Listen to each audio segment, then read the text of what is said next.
Welcome to this edition of Tornado Watch. I'm King Sports Information Director Travis Chell here with head women's volleyball coach Morris Cephas. How are you doing this morning? I'm doing great. How about yourself? I'm doing well.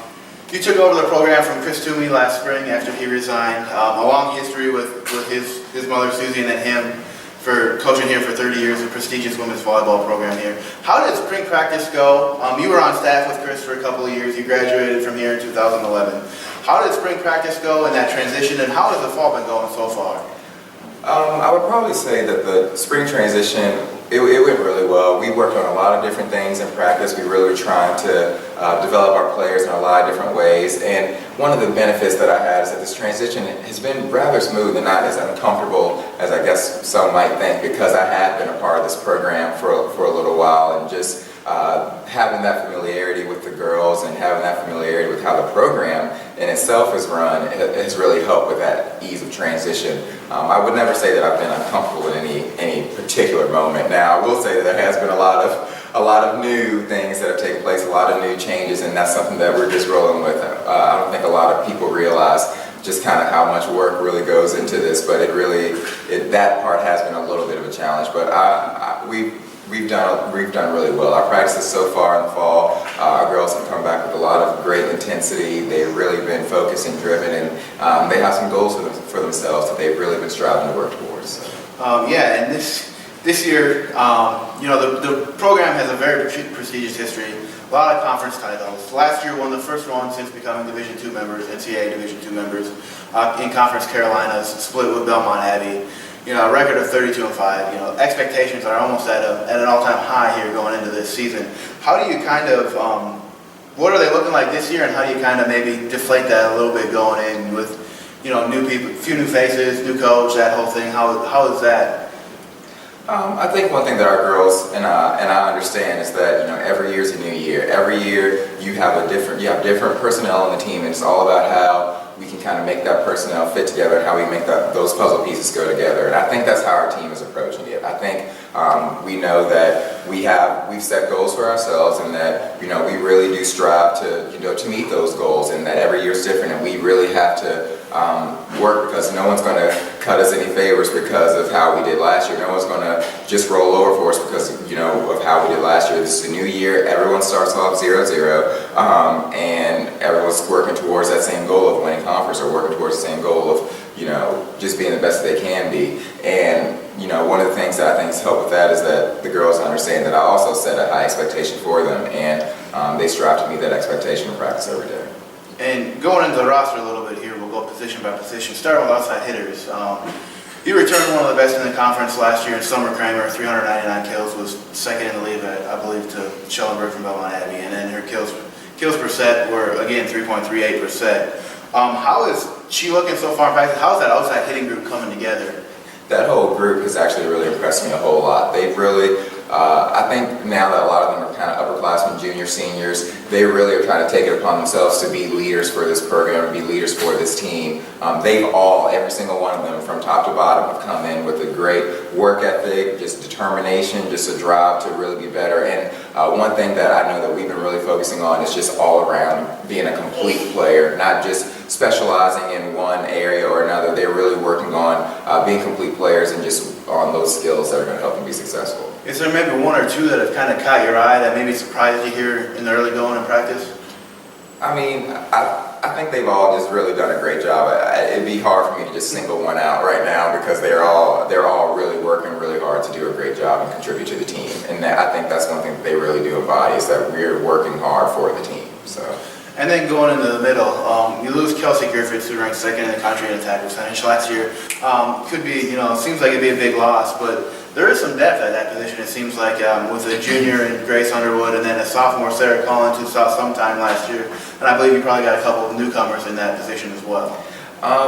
Yes, that's another position that we're pretty deep in, believe it or not, and it really helps having the experience of Grace Underwood there, just really kind of helping to give just some leadership from that position and get some experience. I mean, that's another group of players that have really worked hard, and they've come in and they're ready to go too. I think the thing that's different maybe about that position compared to our outsides is that each one of our middles they're so very different, and they bring a different set of skills to the table. And it's almost like, a match-by-match thing to determine what we're going to need for that match to kind of see who's going to help us the most in that situation. But they all bring a different set of skills that helps make them effective in that position. Yeah, and then setter position, you kind of used two last year, and Olivia Under was kind of the main setter, and then Casey Williams also playing the back row and then setting as well.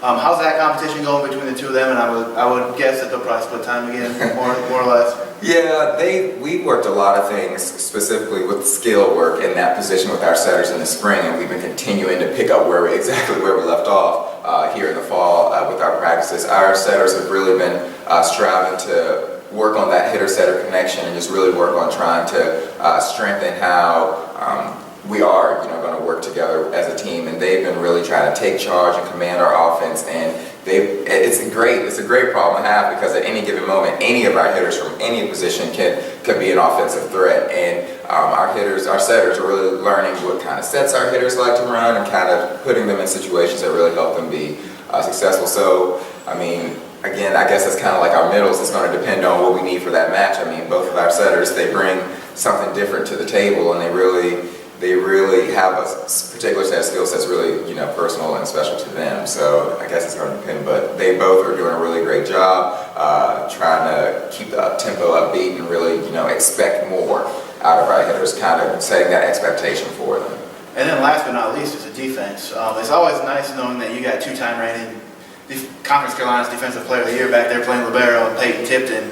How does that help you as a coach, that you can rely on a senior leader that's been there and done that and had over 500 digs last year, I should say? I mean, I take 500 kills from her. 500 dig. How does that help you as a coach and maybe ease your mind that she can kind of run the defense and control things in the back line? It's nice. I don't think there's any other way to say it. I mean, Peyton, just from the way that she plays back there and the example that she sets, not just on the court but off the court, the example that she sets for our team is a great example for our girls to follow. And I think that's so much about what our defense is about. Yes, she's a great leader back there. I mean, you can't take that away from her, obviously, two-time Defensive Player of the Year. But I think that our defense is something that kind of boils down to our actual team. Our team makes it a defensive effort that we're going to all get on the same page. We're all going to be doing the same thing. We're all going to make sure that we are trying to do the best that we can defensively. It's a mindset. So many of our defenders, even our blockers, because they're obviously part of our defense, they have this never say die attitude that we're going to run through this wall. I mean, there are some times in practices I'm like, go after that ball, and before I even get that comment out of my mouth, they're already got the ball, gotten it up, and they're back and ready to play. I mean, they have that defensive mindset that, it's hard to teach. It's hard to teach sometimes, just to have that drive. But they've really been doing a great job of setting that mindset from a team perspective. Our team defense is what's really kind of helped us be successful. Yeah. Going into the schedule a little bit, it sets up, it looks like a tough schedule on paper going into it here, a little bit tougher than last year. You open up with number 15 Wingate, who hosted the regional last year in the Southeast region. You also play Armstrong State, some Pembroke, a lot of Peach Belt, a lot of SAC teams. How do you feel that schedule is going to set up when you get into conference play, and then hopefully on the line maybe the first ever NCAA tournament bid?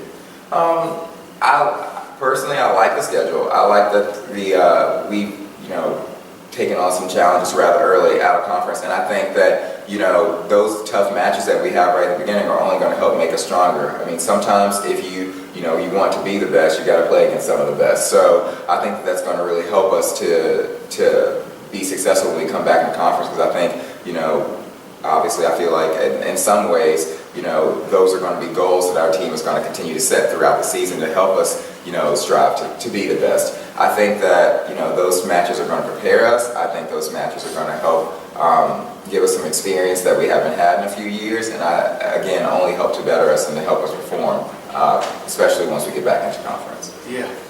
Thanks for joining us today. They open up at the Newberry tournament against Wingate on September 5th. Yes. And then they play the next day on the 6th as well, 2 matches each day. Home opener is, I believe, September 16th, where you got 7 in a row right at home. Yeah. So we'll hope to see you at the Student Center here this year for multiple matches, and good luck this year, Coach. Thank you very much.